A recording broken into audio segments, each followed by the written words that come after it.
Bonjour Excellence. Bonjour. Alors nous sommes de la Voix de l'Amérique, Voice of America à Washington. Nous sommes arrivés ici à Kolwezi hier et nous avons eu le privilège en tout cas, et c'est quelque chose peut-être qu'on ne vous a pas complètement dit, mais on a eu la chance et ce privilège de visiter cette ville, cette région. C'est pour nous la première fois, et c'est la première fois d'ailleurs, que la Voix de l'Amérique arrive à Kolwezi, envoie ses agents à Kolwezi pour visiter et aussi rencontrer notre radio et télé partenaire Mikuba, parce que ça fait quand même un bout de temps que nous avons ce partenariat avec la chaîne de télévision Mikuba, une chaîne qui est beaucoup appréciée à Washington, à la Voix de l'Amérique d'où nous venons. Et c'était pour nous une occasion de venir échanger aussi avec nos collègues de Mikuba, participer à leurs émissions, échanger. C'était une très très bonne chose et du coup vous rencontrer aussi, c'est déjà un privilège et un honneur d'être ici. Merci d'être venu et bon séjour. Merci infiniment. Alors, je disais que nous sommes arrivés hier, mais en tout cas, en peu de temps, Excellence, nous avons eu encore une fois cette chance de visiter certains coins de la ville. En une journée, on a visité l'école Ewabora, nous avons visité la place de l'Indépendance, nous avons visité le gouvernorat, nous avons visité le pavillon présidentiel. Beaucoup de choses que certains disent, c'est du nouveau dans la ville de Kolwezi. Et c'est sous votre mandat. Du coup, on veut savoir, dans peu de temps en tout cas, pour certains, tout ce que vous avez effectué, qu'est-ce qui vous a motivé? Vous savez, avant d'être gouverneur de province, j'étais ministre de l'Intérieur au niveau national, chargé de la sécurité, de la décentralisation et des affaires coutumières. Et c'est sous mon mandat que le gouvernement a défendu le projet de la décentralisation dans sa phase de démembrement. Le découpage, ça a été un débat qui a suscité énormément de polémiques, surtout au Katanga. Et quand je me suis retrouvé comme gouverneur, j'ai compris que c'était un schéma, c'était un voyage. J'étais défendeur, j'ai défendu le découpage. Je me suis retrouvé sur le terrain au front pour démontrer que mes convictions que j'ai présentées, ce n'était pas pour la simple complaisance, mais j'y croyais et que sur le terrain, il fallait agir. Et je me suis mis au travail. Dans les limites des possibilités que nous avions, j'ai décidé de transformer la ville. C'est un processus, on n'est pas encore arrivé à terme, parce qu'il fallait donner à la ville de Kolwezi la robe de chef-lieu d'une province aussi prestigieuse que la province du Lualaba. Prestigieuse, c'est une province minière. Si vous ne le savez pas, je voudrais préciser que depuis le découpage, le Lualaba est l'une des 4 provinces issues de l'ex-Katanga. Et le Lualaba a repris 75% des activités minières de l'ex-Katanga.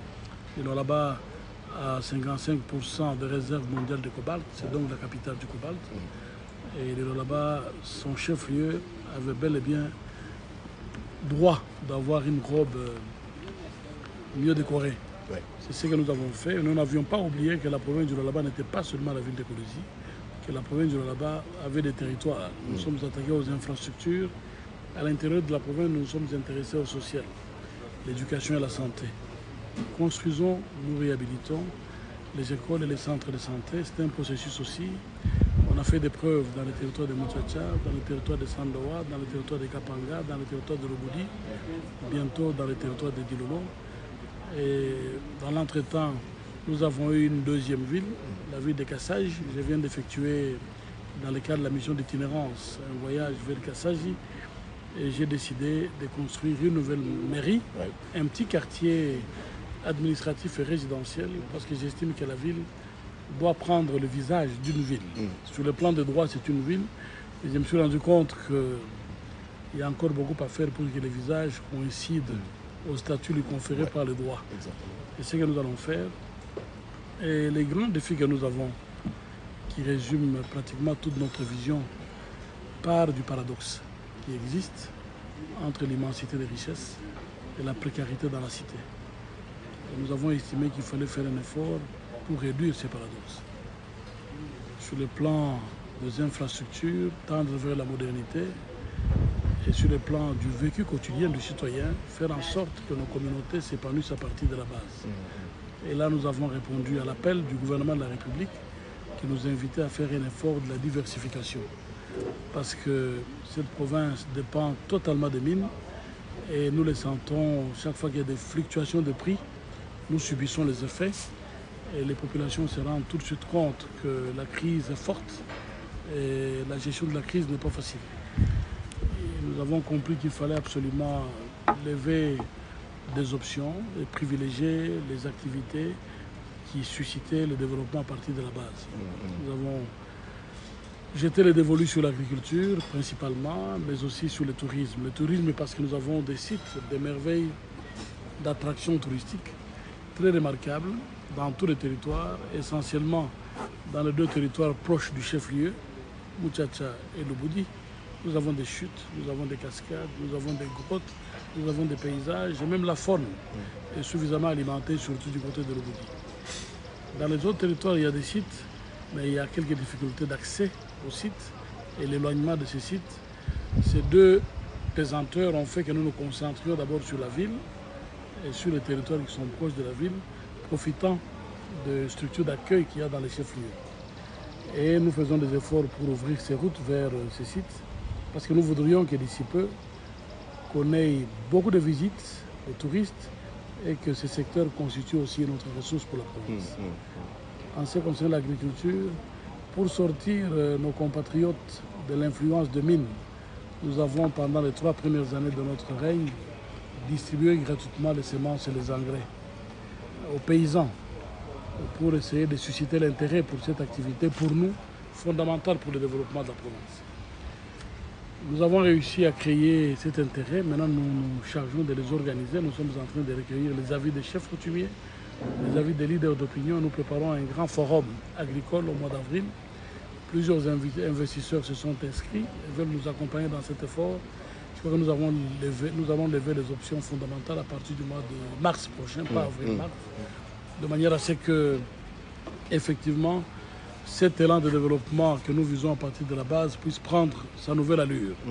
Nous y arriverons. Nous y croyons fermement. Ouais. La province est riche, mais je dois vous dire aujourd'hui, je n'ai pas peur d'être contredit.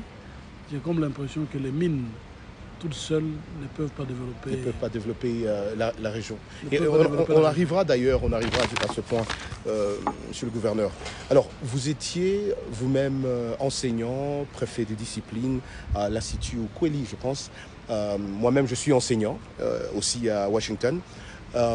Donc, nous connaissons, en tant qu'enseignants, l'importance des études, des élèves, des professeurs. Et je vous disais au début de cet entretien que j'ai eu la chance de visiter l'école Ewabora. On a vu cette école qui ressemble en tout cas à nos écoles aux États-Unis d'Amérique, ce qui est une très très bonne chose.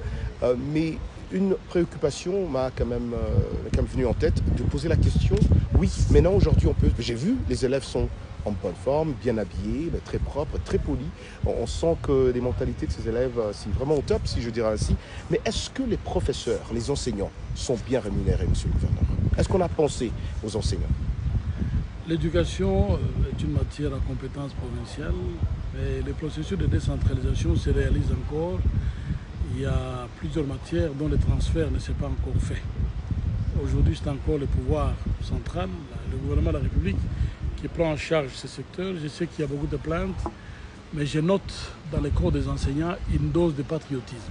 Ils ne touchent pas beaucoup, mais acceptent des sacrifices et attendent l'amélioration de leurs conditions. Nous avons fait des petits efforts pour que les enseignants puissent avoir une petite prime en nature. Nous donnons un sac de farine, c'est fondamental pour nos familles, mais nous sommes conscients que ce n'est pas suffisant. On a dépensé beaucoup pour rendre cette école ce qu'elle est aujourd'hui, mais nous ne voudrions pas que cela pèse sur les poids des épaules des parents. Nous avons fidélisé une des taxes de l'exploitation artisanale de cuivre pour prendre en charge la maintenance, l'entretien de l'école. C'est ce que nous faisons, et même les activités connexes, comme la natation, l'informatique, la musique, c'est soutenu financièrement par cette taxe-là. Et ce qui m'a frappé dans cet effort de réhabilitation et de modernisation, j'ai fini par comprendre que c'est l'environnement qui conditionne l'homme. On a vu ces enfants qu'on sous-estimait beaucoup être à la hauteur. La discipline, le respect des règles, la tenue propre, et cela nous encourage à faire autant. Nous avons construit 2 autres petites écoles modernes dans les quartiers périphériques de Kassolo. Nous venons d'en construire 2 autres à Kayembe et à Muchacha. Nous avons réhabilité et modernisé une célèbre école d'agronomie à Mouajinga dans le territoire de Sandoa. Et nous sommes en train de construire, on est à 40% de réalisation, un institut supérieur pédagogique à Moussumba, capitale du territoire de Kapanga. L'éducation, c'est notre passion. Nous sommes nous-mêmes enseignants de formation. Vous avez fait l'UPN aussi. Pratiqué. Nous avons pratiqué pendant longtemps. Et nous voudrions, après notre passage, que les parents retiennent que c'était un enseignant. Et l'unique façon de le faire, c'est d'agir dans ce secteur. Dans ce secteur. Nous construirons, nous sommes en train de rendre de plus en plus l'enseignement actif par de nouvelles méthodes avec l'utilisation du matériel didactique. Nous avons commandé un premier lot et nous venons d'introduire la commande de plusieurs autres lots pour atteindre 2000 écoles. 2000 écoles. 2000 écoles. Et nous allons initier un programme de formation pour apprendre à ces enseignants comment utiliser ce matériel. C'est beaucoup d'argent, c'est près d'1 demi-million de dollars, mais nous le ferons parce que nous tenons à ce que nos enfants soient bien formés. Et au-delà de cet effort sur le plan de matériel didactique, nous organisons des concours. Concours d'éloquence, concours d'orthographe, et concours. Et nous primons les enfants. Nous le faisons parfois avec la participation de certains sponsors choisis dans le secteur minier, CDM par exemple, qui nous accompagnent. Nous donnons des primes aux enfants qui partent de 1000 dollars jusqu'à 100 dollars. Et les meilleurs lauréats ont droit, en plus de la prime, ont droit avec leurs parents au voyage de 15 jours, un séjour de 15 jours avec à Pékin. À Pékin. À Pékin. Ça, c'est une bonne Ça fait chose. la 2e année que cela s'est réalisé. Et ça stimule les enfants. Les enfants, parce que ces concours, on les fait du secondaire à l'université. Et curieusement, concours d'éloquence, expression écrite, c'est souvent les élèves du secondaire. Et principalement des écoles privées qui réussissent.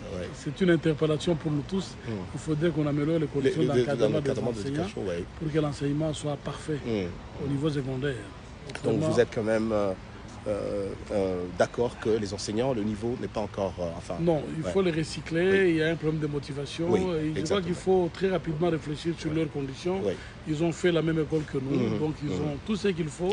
Mais il faut les motiver davantage pour que ça s'améliore. D'accord. Excellence, nous avons... Les répercussions seront lourdes. Exactement. Alors nous avons aussi eu la chance de visiter l'université. Et c'est bien que nous soyons aussi partis pour voir ça en personne. Encore une très bonne réalisation en tout cas. Encore une fois, nous sommes des enseignants, donc je ne peux qu'apprécier. On a visité, qui n'est pas encore fini parce qu'ils sont encore en train de construire, mais qui est juste à côté de l'ancienne université d'ailleurs. Et on peut voir une très grande différence. J'ai eu même à interviewer les amis qui sont en train de construire là-bas. J'ai posé des questions sur ça et ils étaient en train de me dire combien ou comment cette université sera dotée de la technologie qu'ils seront capables d'apprendre ou de professeurs d'enseigner à partir des États-Unis, de la Chine, de l'Europe, qu'en sais-je. Cette réalisation, qu'est-ce qui vous a aussi encore motivé dans ce sens? Parce qu'il y avait quand même une université qui existait avant. Non, je crois qu'il faut avoir, le goût de l'excellence. Nous avons été bien formés. Nous devons avoir le souci de voir nos enfants être formés dans les mêmes conditions. Parce que nous préparons la relève. Il faut que cette relève soit bien préparée et que ceux qui nous remplacent soient à la hauteur. Autrement, ce sera le déclin de la société. Si nous tenons à l'ascension et au progrès, il faut parfaire les structures d'encadrement pour que la relève se fasse dans de bonnes conditions. Exactement. J'ai estimé qu'il fallait moderniser les structures, les infrastructures d'enseignement universitaire. J'ai commencé par ce premier bloc à l'université, un bloc à l'ISTEM et un autre bloc à l'ISTA. Mais à l'université, je vais aller jusqu'à 10 blocs. Je vais créer 5000 places. Aujourd'hui, il y a autour de 3500 élèves, mais nous anticipons, nous voudrions déjà créer 5000 places. Il y a eu un ralentissement avec la chute du cours de cobalt, parce que c'est des dividendes que procure l'exploitation artisanale du cobalt qui nous ont permis de faire un nantissement avec Raobank et à faire cette construction. Nous tenons à le faire et nous poursuivrons cette action. Très prochainement, nous allons inaugurer le premier bloc de l'université. Nous allons intéresser les entreprises minières et leur demander d'apporter leur contribution. En aparté, j'ai eu l'occasion de parler avec 2 dirigeants d'entreprise. Ils sont très sensibles à tout ce qui touche l'éducation. Ah bon? Donc je crois que ma démarche va porter des fruits. Parce que je voudrais quand même qu'on accélère et que d'ici 2 ans ou 3 ans, qu'on puisse terminer ce bloc et que ça change. Pour sortir de ce que vous avez eu l'occasion de remarquer. Exactement. Chaque fois que nous posons des actes, il faut se réaliser que nous sommes dans la capitale mondiale du cobalt. Nous sommes dans un espace minier très riche, très important. Il faut que les ouvrages que nous réalisons puissent refléter cette réalité.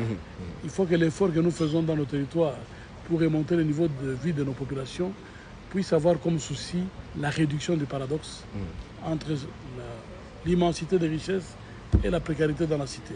C'est ce qui nous anime à tout moment. Je viens de l'intérieur, mais quand vous voyez les conditions dans lesquelles les gens vivent, vous avez comme l'impression que rien n'a encore été fait. Alors que nous attendons le 60e anniversaire de notre indépendance. Ça devait créer un choc pour tout dirigeant consciencieux. C'est un choc qui stimule à faire davantage et accélérer les rythmes. Et moi, personnellement, j'ai ces soucis. J'estime qu'il faut faire de l'avant. Nous avons eu l'occasion d'envoyer nos enfants en Europe, en Afrique du Sud. Aujourd'hui, je le fais, sans savoir quel enfant. Je n'ai qu'un critère, la réussite. Il y a 2 ans, les 10 premiers lauréats sont partis en Europe.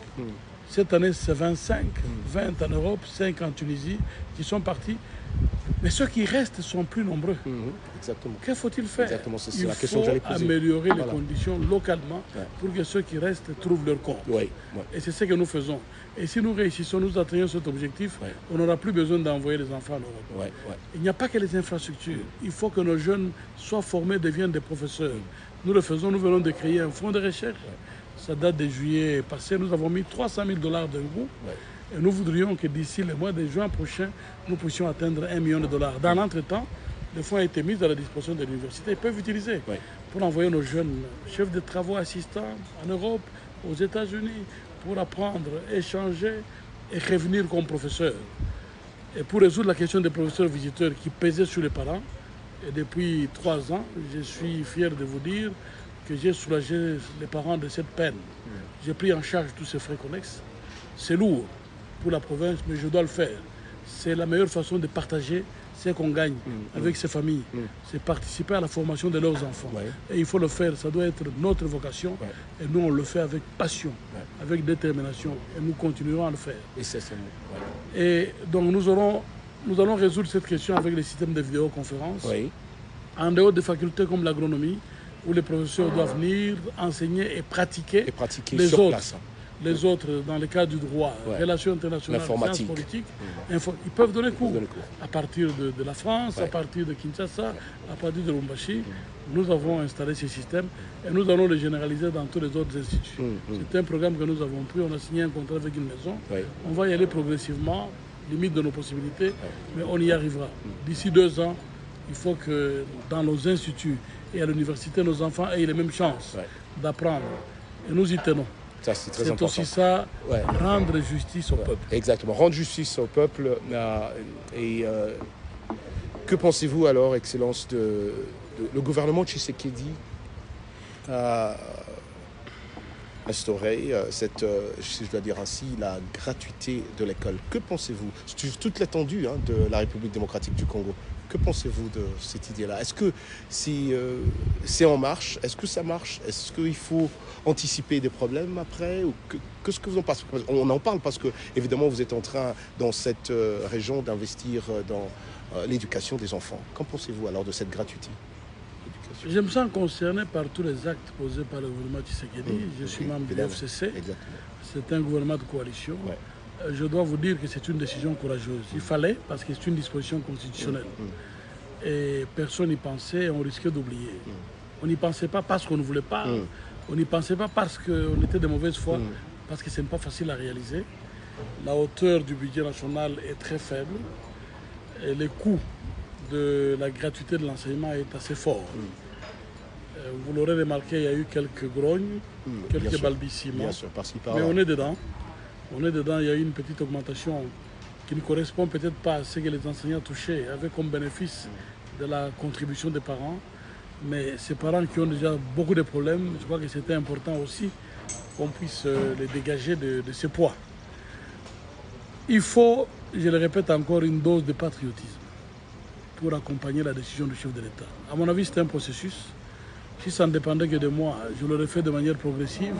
Première année primaire, deuxième année primaire. Ça prendrait peut-être 5-6 ans. Mais ça me paraît un peu brutal. C'est courageux. Il fallait. Dans toutes mes conférences, dans toutes mes déclarations, j'ai soutenu. J'ai soutenu et j'ai continué à conscientiser les enseignants en leur disant, le chef de l'État a posé un acte. Quelle est notre participation? Quelle est notre contribution? C'est notre dose de patriotisme. C'est une constitution que nous avons tous adoptée, qui a été votée par notre Parlement. Allons de l'avant. Allez-y de l'avant. Alors en juin... En province, c'était déjà le souci. Ici, au Lualaba, depuis 3 ans, c'est la 4e année maintenant, nous prenons en charge les frais de participation des parents aux examens d'État, en 6e des humanités et donc en 6e des écoles primaires. Nous prenons en charge, ça nous coûte autour d'1 million de dollars chaque année, et nous le faisons. Nous le faisons avec beaucoup de calme, beaucoup d'amour. C'était une façon de soutenir les parents. Parce que nous nous sommes rendus compte que dans nos villages, il y a des enfants, après avoir fait tous les cycles, n'arrivaient pas à participer aux examens d'État parce que les parents n'avaient pas 100 000 francs, 150 000 francs. Nous avons tenu à prendre ça en charge. Pour un enfant qui a fait cet effort, il fallait éviter un tel drame. Et nous le faisons et les parents sont très reconnaissants. Ça, c'est une très bonne chose. Passons à tout. On ne peut pas venir à Kolwezi sans parler des mines aussi. Alors, en juin dernier, ici chez vous, au moins 41 personnes ont trouvé la mort à l'effondrement partiel d'une mine de cuivre et de cobalt. L'accident avait été causé d'ailleurs par des mineurs clandestins qui ont inondé la mine. Et vous l'avez d'ailleurs vous-même déclaré dans les médias. Ils exploitent de manière anarchique. Alors, est-ce qu'il y a quelque chose qui s'est fait dans ce sens, Excellence? Oui. Pour protéger ces... C'était un drame. 46 morts, 40 morts, 37 morts. On ne fait pas de débat sur la comptabilité des morts. Même un mort, c'est grave. C'est déjà grave, C'est un problème. L'exploitation artisanale chez nous est légale. Depuis que les jeunes de l'espace Kassai accèdent difficilement au cobalt, la tendance est d'accéder difficilement au diamant. La tendance, c'est venir à la recherche du cobalt. Et nous avons dans la région autour de 150, 170 000 creuseurs. C'est trop. C'est trop pour les sites disponibles. L'autre phénomène, le gouvernement de la République a mis à notre disposition de sites miniers destinés à l'exploitation artisanale, une quarantaine, mais c'est des sites qui n'ont pas connu les programmes de prospection ni des campagnes de découverture. C'est des sites, des collines. Même les creuseurs appellent en Swahili Mirima. Et ils travaillent avec des outils rudimentaires, ils n'accèdent pas facilement aux minerais, il faut les aider. C'est un défi et c'est énorme comme dépense à faire. Alors, il y a des comptoirs se multiplient dans la région et très souvent, pas très loin des concessions privées, parce que les creuseurs profitent des carrières pas abandonnées, mises en gel par les entreprises minières, peut-être pour raison de teneur. Ils envahissent ces carrières, ils ont plus de facilité d'exploiter. Il y a des sociétés qui ferment les yeux, qui tolèrent pour raison de paix. Il y en a qui ne sont pas d'accord, qui réagissent et qui demandent qu'on les déguerpisse. Ça fait des chocs. Mais nous réussissons à gérer. Et nous avons réussi à sensibiliser plusieurs responsables d'entités minières. Et aujourd'hui, il y a quand même plusieurs sites qui sont occupés par les creuseurs. Mais ça ne suffit pas. L'autre effort, c'est de convaincre ces creuseurs à choisir une autre activité, principalement l'agriculture. L'adhésion est assez faible. Dans la région proche de Kolwezi, nous avons autour de 200. Dans la région de Fungurume, nous en avons 400. C'est rien par rapport à plus de 100 000. C'est rien du tout. Mais nous allons bien encadrer les premiers groupes qui viennent pour que les résultats puissent susciter l'adhésion des autres. Nous espérons que progressivement, beaucoup vont quitter ces calvaires. Je parle bien de calvaires parce que je sais qu'au niveau des utilisateurs finaux, nous allons en recevoir quelques-uns au mois de novembre avec le forum international que l'OCDE va organiser ici, à partir du 12, nous les amènerons voir dans quelles conditions travaillent ces creuseurs. Pendant qu'on brasse de milliards au sommet, dans la classe des utilisateurs finaux, ces jeunes gens sont à peine chaussés. Et souvent, ils meurent en silence. Quand c'est des sites non autorisés, quand ils meurent, les autres ne crient pas fort pour qu'on ne découvre pas qu'il y a une exploitation clandestine. Ils sortent des cadavres, ils vont les jeter à la mort. Et c'est l'État qui doit les enterrer. Mais il faut que ça s'arrête. Ce gênant, après tous ces parcours, nous, à la veille du 60e anniversaire de l'indépendance, il faut un minimum de dignité. La dignité de l'homme. Quand le président de la République parle du peuple d'abord, il ne faut pas que ce soit un slogan vide. Nous, les dirigeants, nous devions nous comporter pour que ce soit réellement une réalité. Le respect de l'homme, la dignité dans tout ce qu'il fait. Et même là, à partir du moment où c'est l'exploitation artisanale et légale, il faut anoblir cette occupation pour que le travail se fasse dans des conditions dignes. C'est notre cheval de bataille. Voilà pourquoi nous avons initié plusieurs réformes. La première réforme, c'est la réforme de Kasulo, avec une société cotée en bourse, une société chinoise Huayu, appelée ici CDM. On a réussi à clôturer un site de 2 km², cobaltifère, et la découverture est faite par les partenaires qui payent des dividendes, qui ont permis de construire les auditoires que vous avez visités. Et là, on a évité, nous avons dépassé le cap d'une année. On n'a enregistré aucun accident, aucun enfant sur le site, parce que les entrées sont bien contrôlées. Il y a une grosse barrière, et il n'y a pas d'enfants, pas de femmes vulnérables, et les conditions ont été totalement respectées. Nous y veillons, parce que quand il y a excès de débordement, ça peut créer un préjudice dans la commercialisation du minerai de la région. Je vous rappelle l'histoire du coltan de sang. Donc ici, on fait des efforts pour ne pas tomber dans ces coups que nos frères de l'Est ont vécu pendant la période de guerre. Alors, nous venons d'initier la construction d'un grand centre de négoce. Ça sera le marché unique de transactions de minerais issus de l'exploitation artisanale. Nous allons détruire les 2 ou 3 000 comptoirs qui pullulent dans la région. Tout se fera sur place. Nous verrons d'identifier une douzaine de gisements dans le lot de ceux qui nous avaient été attribués par le gouvernement de la République. Et nous sommes en train de terminer la campagne de prospection. Nous confirmons la minéralisation de ces sites. Il faut des moyens pour la découverture. Nous invitons les privés. À l'exemple de la réforme que nous avions faite à Kasulo, nous les sentons hésitants. Ils veulent la facilité. Ils veulent que nous on fasse la découverture, qu'ils viennent acheter le minerai, que les creuseurs vont ramasser.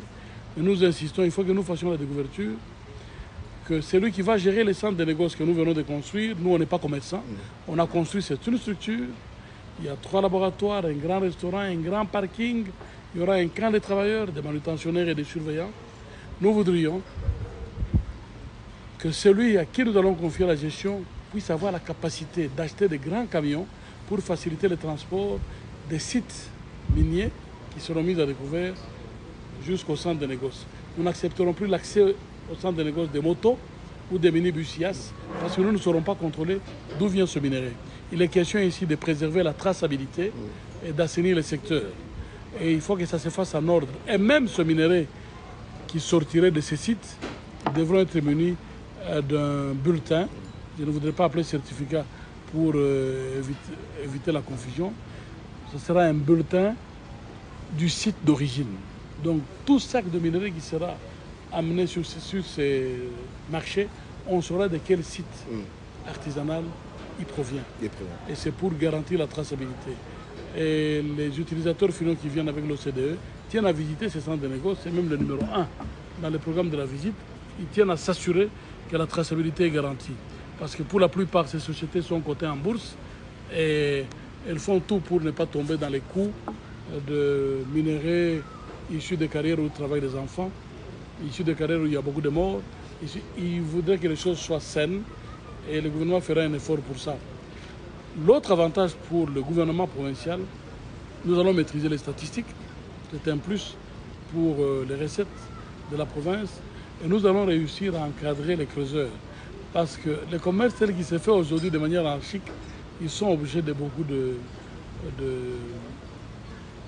Ils sont roulés. Ils sont souvent roulés. Il y a un général qui m'a fait rire. Il paye 108 kilos. Quand les creuseurs lui ont dit cette balance est truquée, il a douté. Il est monté sur la balance devant les Chinois et la balance a indiqué sur 58 kilos. Alors, vous imaginez ces pauvres gens, ces pauvres jeunes gens, il a travaillé toute la journée, il est 18h, il vit du jour au jour, il amène son sac, il sait ce que pèse un sac de farine de 50 kg, il estime à plus ou moins 60 kg, on lui dit c'est 15 kg. Et il est 17h, il doit manger chez lui, il est résigné, il prend l'argent, la teneur la même chose. Les Métérox, c'est un appareil pour mesurer, évaluer la teneur, c'est souvent aussi truqué. Lui est convaincu que c'est 10%, on lui dit c'est 3%. Tout calcul fait, il s'est content de 10 $, 15 $, alors qu'il attendait 100 $.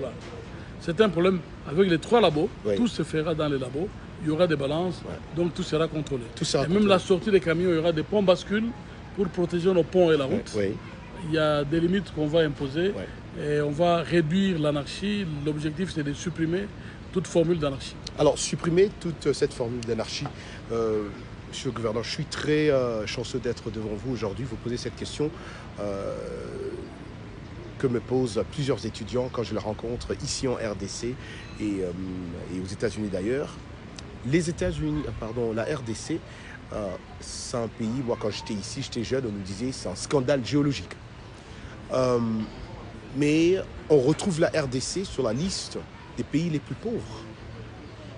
Et vous êtes peut-être la meilleure personne pour m'expliquer pourquoi. C'est quoi en fait le problème? Parce que d'après ce que vous venez d'énumérer, on sent que s'il y a ce contrôle, il y aura un certain changement. Et peut-être que le pays se retrouverait. Tous nos secteurs sont à réformer. Il faut des réformes courageuses, il faut des décisions courageuses, à l'instar de la décision du chef de l'État pour la mise en œuvre de cette disposition constitutionnelle sur la gratuité de l'enseignement. Il faut que les gens acceptent d'accompagner de telles décisions. C'est ça la dose de patriotisme qui nous est exigée. Nous devons nous l'imposer à tous, pas seulement aux parents, mais en commençant par les hommes politiques, dans la gestion. Quand on est dirigeant dans un pays pauvre comme le nôtre, parce que moi je parle de pauvreté, c'est lié à la vie de nos populations. Les potentialités, c'est une chose, et il y en a partout dans toutes nos provinces. Il faut un effort de recherche. D'ailleurs, dernièrement, j'ai proposé au chef de l'État de créer un fonds de recherche, parce qu'il y a des indices partout. Mais il y a moyen, si on approfondit les recherches, de mettre tout ça à découvert et de permettre à nos communautés de s'épanouir. Mais ce qu'il faut, pour le moment, c'est souvent s'oublier. Et c'est considéré comme un serviteur. Un serviteur du peuple. Du peuple. Parce que ce peuple a beaucoup attendu. De mémoire d'historien, je vous l'ai dit encore hier, je ne me rappelle pas un seul jour qu'il y a eu une marche dans la rue, qu'il y a eu une manifestation, une petite révolution, parce que le prix de pain est monté d'1 $ ou d'1 franc, ou parce que les sacs de farine... Aujourd'hui, nous avons beaucoup de difficultés, les sacs de farine ont doublé, même triplé de prix. Vous êtes passé dans les rues, les gens sont calmes. Ils nous font confiance. Quand vous expliquez partout dans la République, on vous fait confiance. En Zambie, je sais qu'il y a quelques temps, j'étais encore jeune, il y a eu des manifestations parce qu'on avait monté le prix de pain d'un kwacha ou de 2 kwacha. Mais chez nous, qu'est-ce que nous faisons de ces capitales de confiance qu'on nous offre? Nous devons nous sentir redevables vis-à-vis de ce peuple. Il faut que nous puissions avoir ça en conscience. Pas les dire sous forme de slogan ou pour séduire l'opinion. Il faut les dire et y croire. Et on peut faire de pas. On peut faire de pas. Quand nous agissons, considérons que ce sont nos parents. Il ne faudrait pas que quand on est dirigeant, les parents, c'est son épouse et ses enfants. Les autres, c'est juste un tremplin.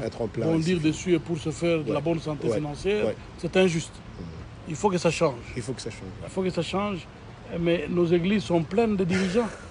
Chaque dimanche, les dirigeants se plaignent dans les églises. Quand il y a ce qu'on appelle chez nous les mabonzas, ce sont les premiers à mettre de l'argent. Mais il faut aussi agir.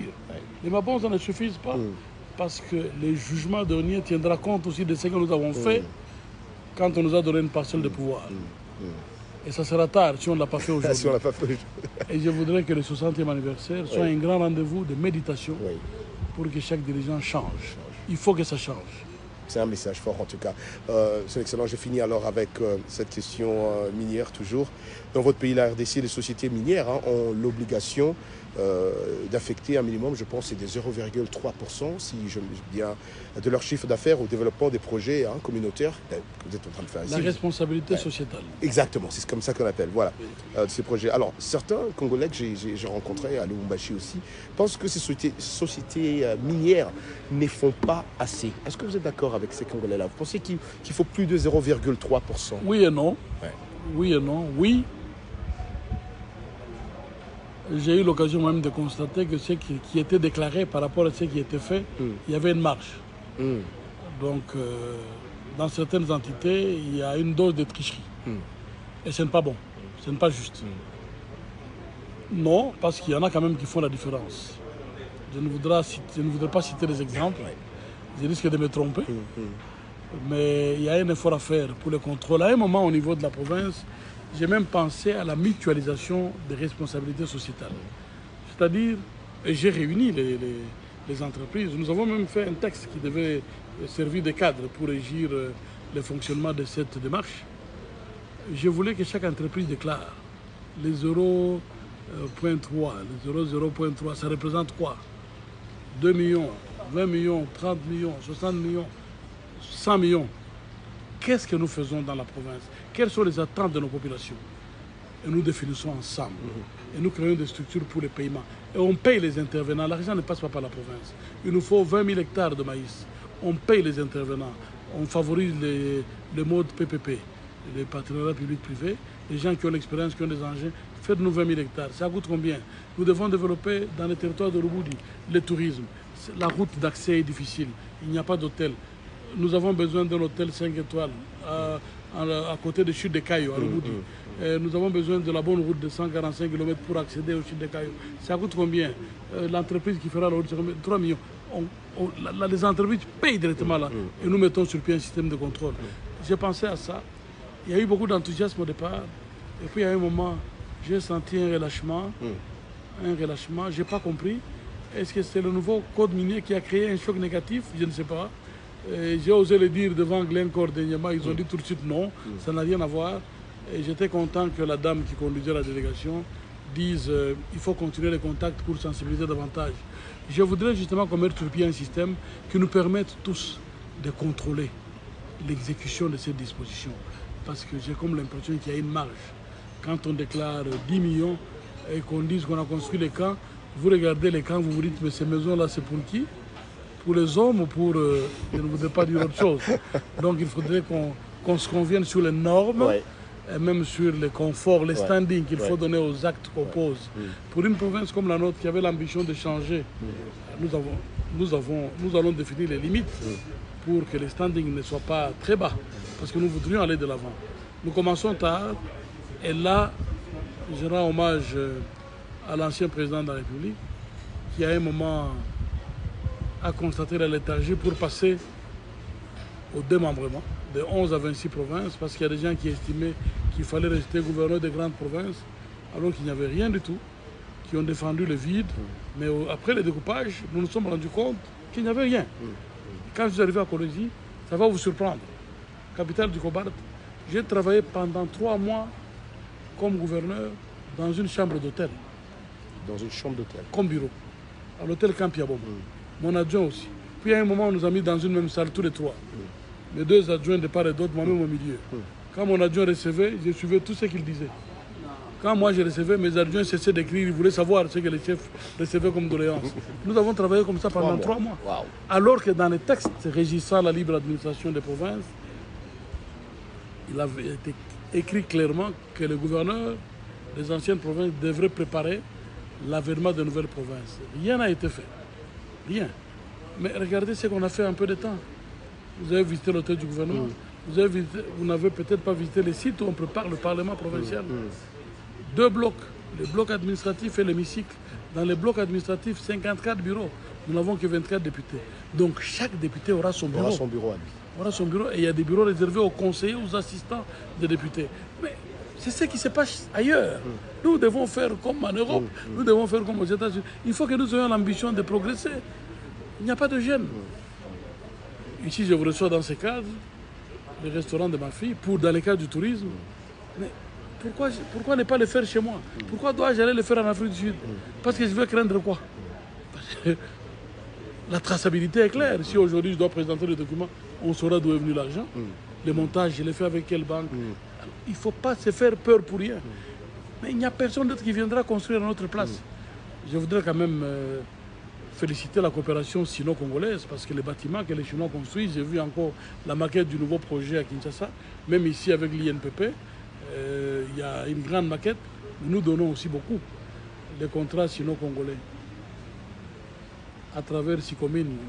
Il faut, quand vous venez prochainement, que vous restiez 3-4 jours pour visiter ces entités, admirer la technologie, mais aussi vous rendre compte de l'immensité des réserves que nous avons mises à leur disposition. Exactement. Alors, quel est le profit que nous tirons?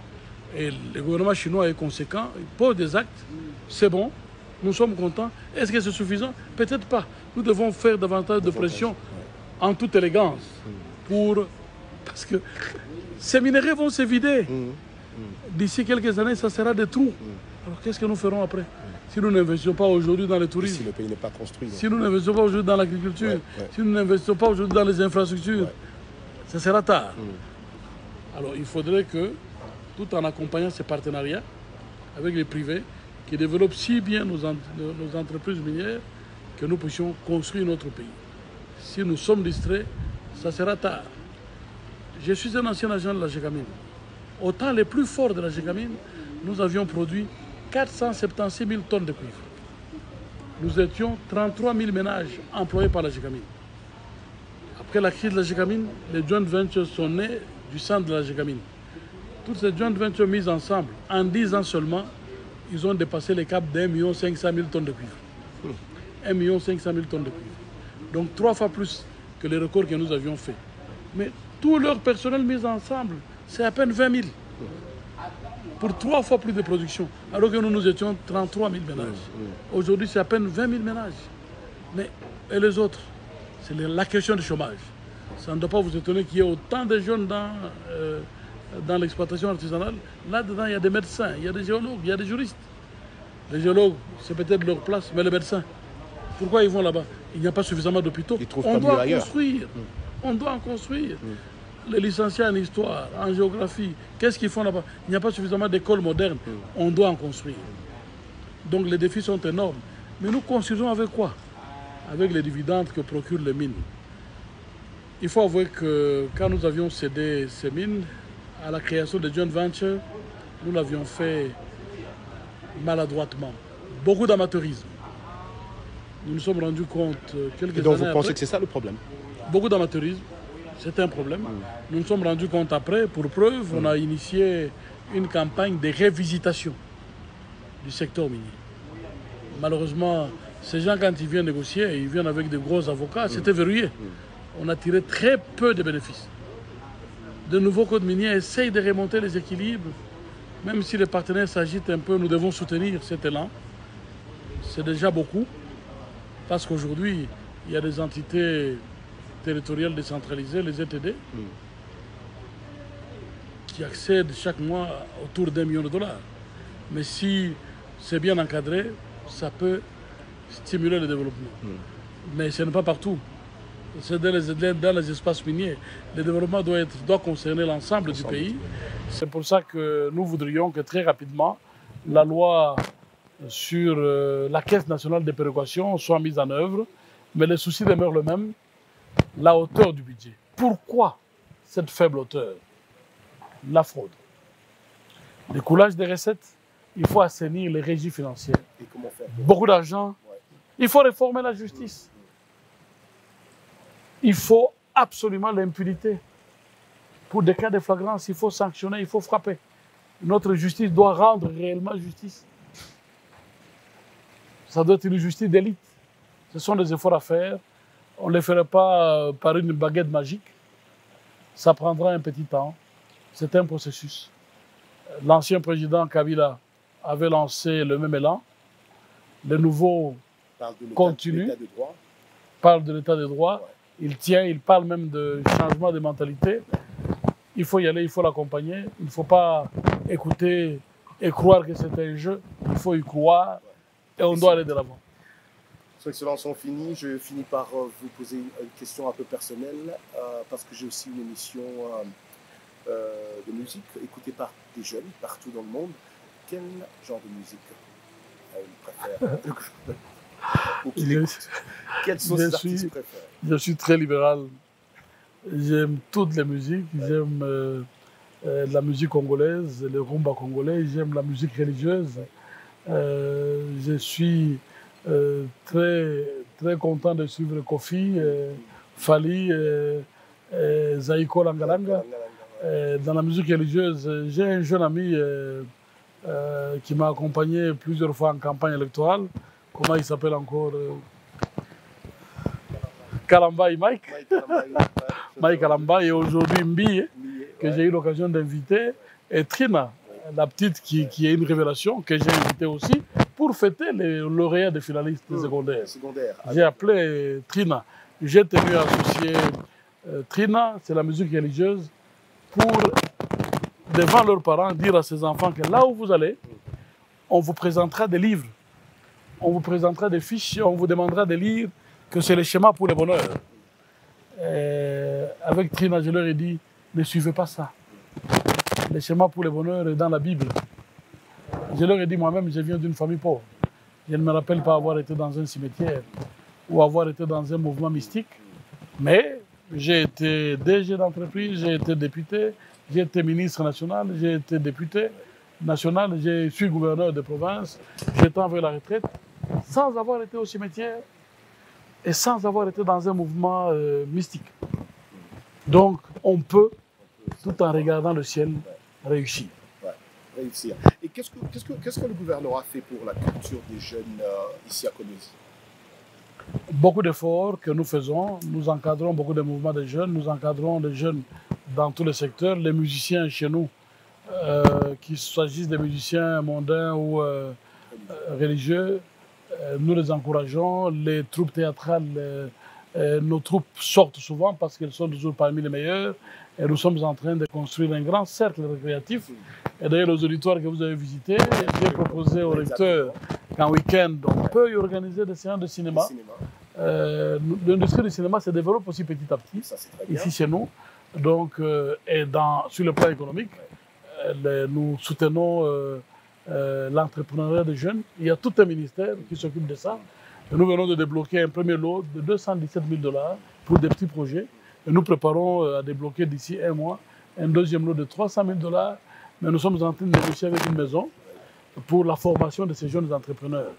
Mais dans le premier lot, les jeunes nous écrivent, ils disent qu'ils réussissent, ils demandent quand est-ce qu'ils peuvent commencer à rembourser. Ça nous donne la force de continuer. Mais l'emploi, il n'y en a pas. Les jeunes continuent à finir. Organisons-les en petites sociétés qui se prennent en charge. Et ça, je pense à M. Laurent Désiré Kabila, avec l'autoprise en charge, c'est une réalité. On peut le faire et l'entrepreneuriat des jeunes, c'est ma passion. C'est très important. Ma dernière question, je vous ai dit au début de cet entretien que nous avons comme partenaire la radio-télévision Mikuba, la Voix de l'Amérique à Washington. Est-ce que vous écoutez la Voix de l'Amérique, monsieur le gouverneur? Et que pensez-vous de la Voix de l'Amérique? Très régulièrement. Ah, d'accord. Parfois, trop de démocratie. Ce sont les États-Unis. Exactement. Mais j'aime bien suivre. Ah, d'accord. J'aime bien suivre. Même si parfois, ce n'est pas la même idéologie, mais il faut suivre. C'est aussi ça fait la politique. Il faut avoir tous les sons de cloche. Et pour moi, la Voix de l'Amérique, à mon avis, sur le plan de la démocratie et de la liberté d'expression, pour moi, c'est la meilleure chaîne, c'est la meilleure radio, c'est la meilleure... c'est le meilleur cadre de communication. Monsieur le gouverneur, encore une fois, merci de nous avoir reçus ici. C'était Roger Montou de la Voix de l'Amérique ici à Kolwezi. Merci pour votre temps. Merci infiniment. Merci.